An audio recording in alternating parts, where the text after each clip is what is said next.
Estamos ainda no capítulo 14, que fala da capacitação mediúnica, né? E a pergunta que nós estávamos lendo era que se as contingências, né, que acontecem com os médiuns, principalmente aqueles que têm uma capacidade maior de comunicação com a espiritualidade, né? Se aqueles efeitos aos quais eles são submetidos são motivos de temeridade, né? Por parte dos médiuns, ainda não totalmente conhecedores da sua capacidade e dos processos que envolvem tudo isso, né? E se isso facilitaria que eles ficassem reticentes, né, a se entregarem à faculdade mediúnica. A gente estava no meio do parágrafo, então vou voltar para o início da resposta, porque acho que vai dar uma sequência melhor se a gente pegar ela no todo, ao invés de pegar na metade, que pelo menos eu já não lembro direito o que o Carlos falou no parágrafo anterior. Então vamos lá.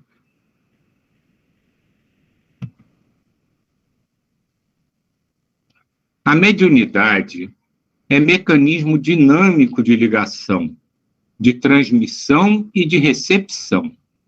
Porém, a faculdade não age por si, não toma decisões. É simplesmente uma predisposição psicofísica. Logo, a mediunidade ostensiva não é culpada em nada do que dela resulta. Muito embora há quem pense o contrário, e desista de oferecer seu serviço edificante de sua prática, por receio infundado das consequências. É como se culpar o rádio pela música que ele toca. Ele toca o que você sintoniza nele, e assim é um médium. É bem verdade que muitos ainda se mostram desprovidos de maturidade suficiente para lidar com tantas forças efervescentes no complexo mental. Entretanto, se confiarmos em Deus e se frequentarmos uma instituição espírita bem orientada, o desenvolvimento do nosso manancial perceptivo se dará de forma tal a não permitir que sejamos atingidos na delicada coesão das nossas estruturas psicofísicas.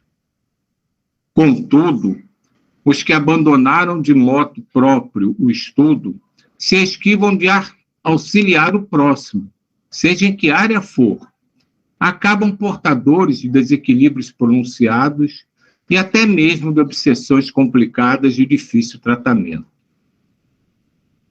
Na qualidade de espíritos milenares, mas de mediana evolução, trazemos em nosso campo mental um extenso arquivo de experiências vivenciais. Nele se encontram registradas as relações infelizes com nossos semelhantes, bem como as ligações com regiões penumbrosas do umbral inferior. Ora, meus irmãos, a mediunidade é conexão e exteriorização vibratória, é fluxo e refluxo. O médium se encontra em constante permuta vibratória, e quando a persona não registra uma conduta edificante, o lidar consigo próprio se torna um desafio doloroso de grande dificuldade. É também nesse sentido que a faculdade ostensiva é oportunidade de progresso moral, desde que o sensitivo aprenda a lidar com o seu mundo inferior, ou interior.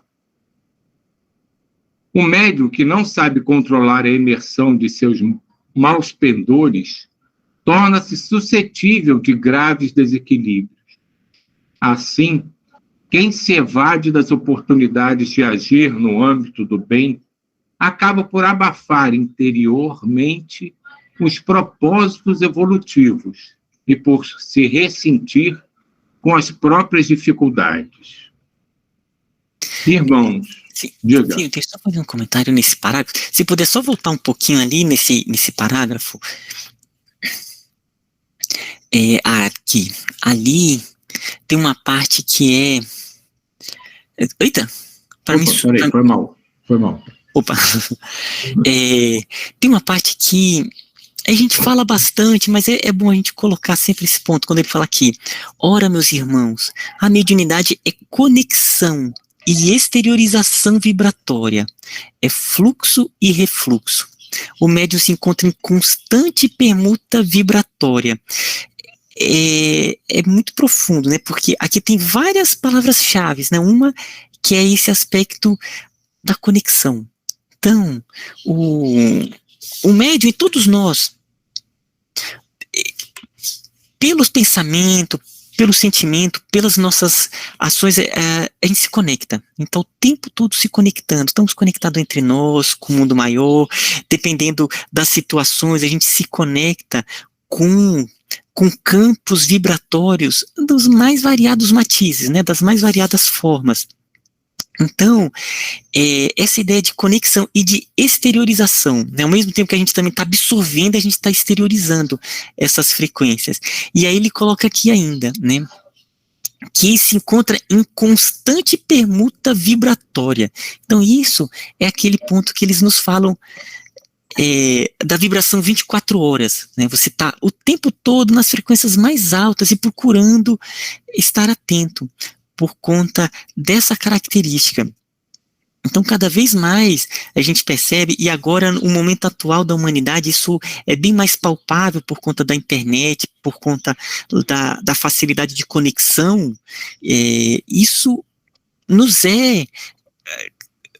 a gente consegue assimilar melhor todas as conexões, e o ideal é que a gente encontre formas concretas, sabe, porque a nossa mente ela é muito volátil, muito rapidamente a gente vai entrando em campos de preocupação, então é interessante que durante o dia, para se manter essa constante permuta em frequências altas, a gente tenha questões concretas que podem auxiliar, sabe, então às vezes no celular mesmo ter uma leitura que seja fácil, mas que eleva, ou vídeos, ou aquele momento que faz uma prece, enfim. E aí, para terminar esse ponto, eu vou falar uma experiência que eu tive lá em Campinas, quando eu estava fazendo a graduação, né, eu já falei que a minha república era ao lado de um centro católico, que a gente tinha acesso, porque tinha lá uma sala de estudos, eles deixavam a gente estudar, então eu convivia lá com os padres, com as pessoas ali, e eles tinham vários pontos interessantes durante o dia para manter essa vibração alta, né? Então eles tinham, todo dia, meio-dia, eles paravam e faziam o Ângelus, 6 horas eles paravam e oravam lá uma prece, que eu esqueci qual era. Eles tinham as suas preces individuais que todos tinham que fazer, que era meia hora, de manhã e meia hora à noite. Aí eles tinham lá um horário deles, que era o assim, eu não estou falando que deve se seguir isso, mas é para a gente ter só essa ideia. E eles tinham o que eles chamavam da leitura, que todos os dias, pelo menos, eles tinham que ler 15 minutos de uma leitura espiritual. E uma outra coisa que eles tinham também era o que eles chamavam de jaculatórias, que eram palavras e frases prontas que elevavam o coração, sabe? Eles chamavam que era como se fosse uma pequena lenha no coração para estar ali aumentando o fogo do coração, sabe? Então eles tinham, né, aquelas frases do tipo: Jesus, eu te amo, né, Maria, cuide de nós, enfim, são frases que eles iam criando, que dava essa constante, como se fosse um novo impulso para elevar a frequência e se manter frequência alta, sabe? Então é isso que eu queria compartilhar aqui com vocês. É interessante porque, assim, se você prestar atenção, alguns ashrams na Índia também tem toda uma sequência de vibração. Você tem tal hora, você acorda, vai se encontrar para fazer uma meditação ou para fazer um tipo de encontro com o divino, né? E você vai, eu sei que tem muitos que tem a parte comercial, aquela coisa toda, mas assim, a pessoa que é do Ocidente, que vai em busca daquilo ali, você termina fazendo uma sequência de contatos com o divino, dentro daquele lugar que você está lá, não preso, né, mas você está ali inserido e buscando aquele autoconhecimento, buscando a divindade, e eles têm uma programação para aquilo ali. Durante o dia, tal hora tem tal atividade, sempre numa busca. E esse exemplo que você falou da internet, assim, acho que para a gente é o mais perfeito, né, do que essa tão falada sintonia que a gente acaba entrando, principalmente os médios, né? É só ver quais são os posts que fazem mais sucesso quando saem na internet, né? Isso é uma questão de sintonia, né? O que agrada, o que desagrada, né? Então, acho que a tua exemplificação trazendo para a internet foi perfeita, porque é exatamente como a gente se porta em relação aos nossos companheiros do passado. Coisas que ainda nos agradam ou nos desagradam, que a gente vai sintonizando ou desfazendo a sintonia. E é exatamente como um TikTok, um Instagram, é exatamente assim que funciona. Você sente alguma coisa que te atrai e você tem uma tendência a olhar aquilo e você se prende, muitas vezes se perde olhando aquilo e uma coisa vai puxando a outra. Porque você começa a alimentar e, como você estava falando, né, no momento que você se liga, você também está irradiando aquilo e você vai fazendo aquela sintonia, seja ela boa ou desagradável, crescer de alguma forma e alimentar outros grupos ligados àquilo. E assim é uma analogia muito próxima, realmente, que eu vejo do funcionamento dessa internet de mídia de massa com o que acontece com o universo do médium.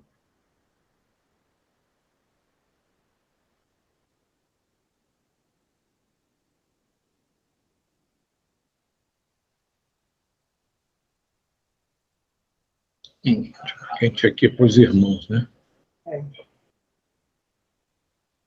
Irmãos, não temam a mediunidade e o seu cultivo em favor do próximo, pois a faculdade em si não nos traz nenhum tormento. E, se por acaso nos defrontarmos com algumas ameaças de espíritos intolerantes, nos quais prepondera o comportamento hostil, a possibilidade de erigirmos um campo energético de autoproteção estará na razão direta de nosso empenho em auxiliar o semelhante atormentado por insondáveis amarguras terrenas. Aceitemos a sabedoria misericordiosa de Deus ao nos brindar com a mediunidade redentora, oportunidade ímpar de edificarmos a nossa trajetória ascendente em busca da luz.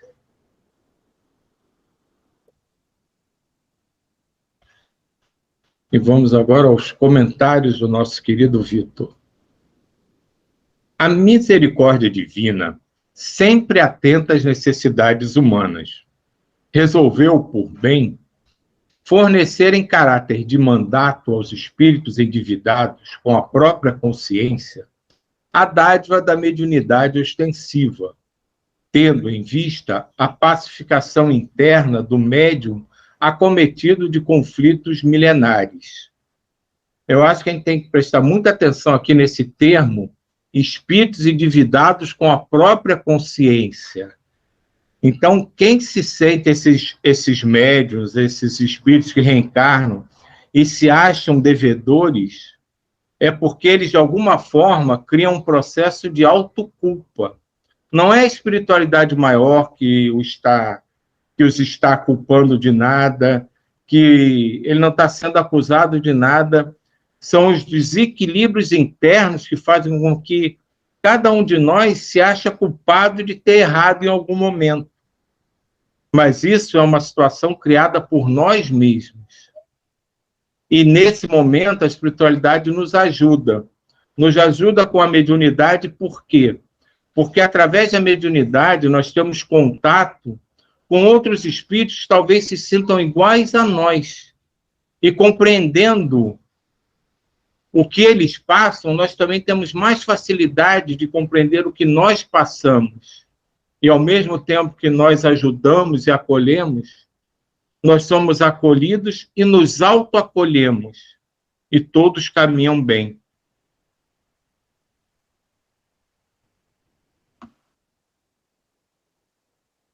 Outrora, a alma ambiciosa lançava mãos de artifícios contundentes com o objetivo de exercer o poder de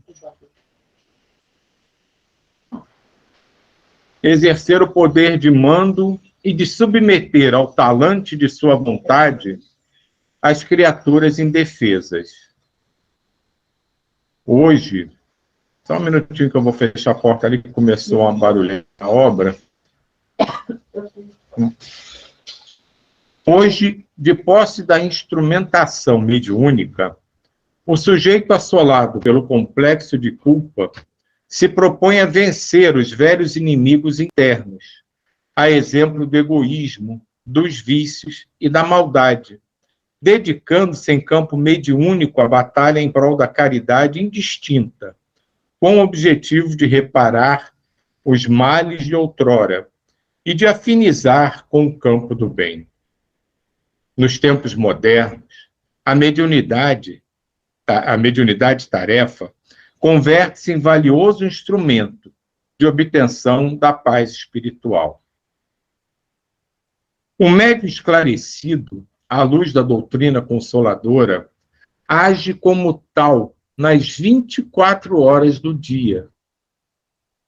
Coloca-se na posição de medianeiro útil aos bons propósitos e atua em sã consciência nas mais variadas circunstâncias da existência, sempre exemplificando o seu comportamento equilibrado.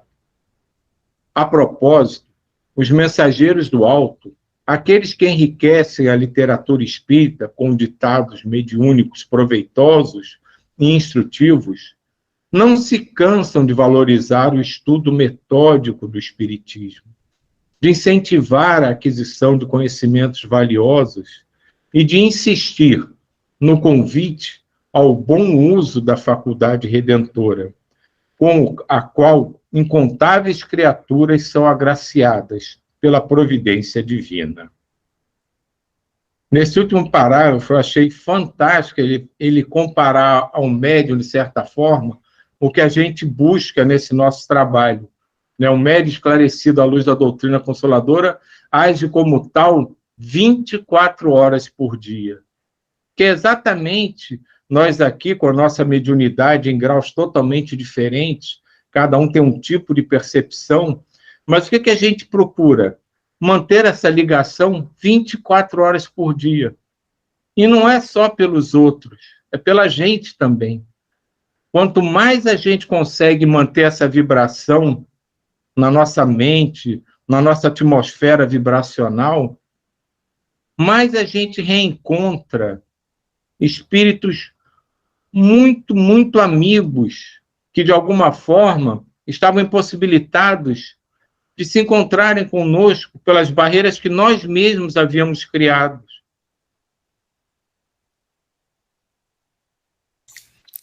Então, esse trabalho de amar, de servir, é tão importante que sempre que eles têm uma oportunidade, e esse livro foi escrito muito antes da gente começar a pensar e desenvolver isso, ele já falava da importância de manter isso 24 horas por dia.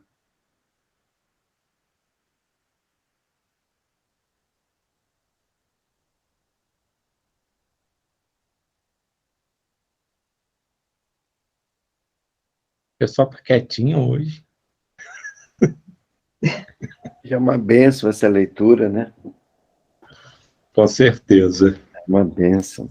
Acho que entrar no sentimento mesmo de gratidão pela essa leitura, por eles terem colocado disponível para a gente tão rica a leitura, tão rico o conhecimento, para que possamos, né, nessas 24 horas, estar atentos e estar mantendo essa energia, essa vibração. E a gente atrai aquilo que a gente vibra, né? Então, se a gente mantém uma vibração de amor, de ternura, de compreensão, aí as pessoas vão chegando a gente vai tendo a oportunidade de ampliar esse leque, né? Acho que por isso que a gente está quietinho, Silvio. Não, assim, quando eu li essa frase das 24 horas, eu confesso que eu me emocionei, que até deu uma embargada, que eu fiquei com dificuldade de terminar o parágrafo. Foi como se eu tivesse, assim, um choque anímico, quase, né? Assim, foi uma carga energética, quando eu li essa frase. E, assim, eu vou falar para vocês, é uma experiência muito pessoal, né? Lendo e sabendo de quem é o comentário tudo, quando eu li essa frase, eu tive a exata sensação de estar diante dele me dizendo isso. Você precisa estar sendo útil 24 horas por dia.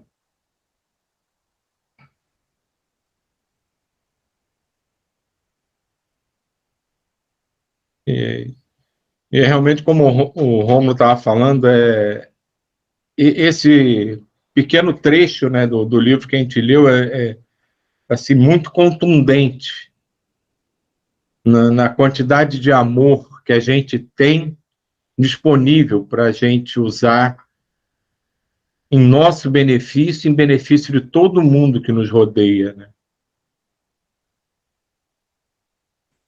Como toca a alma, né? Como as coisas encaixam, né? É justamente que a gente vem falando, vem conversando e vem a mensagem aqui agora, né? Inclusive, a gente mudou até a forma de iniciar e começar, né? Dando sempre continuidade. Não. É como a história do vamos encerrar. Não, vamos parar com a história de encerrar. A gente não encerra mais nada, só muda de local de trabalho.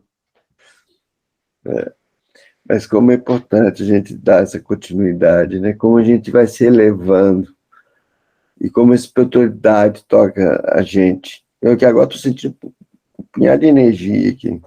É muito bom. Certeza. Não sei se a gente começa o outro parar, o outro... Dá só uma olhada aqui. Oi? Só vejo aqui. Só vejo aqui. É a sintonia mediúnica, o próximo capítulo. Mas acho que falta tão pouco tempo que a gente só começaria, acho que a gente pode só ler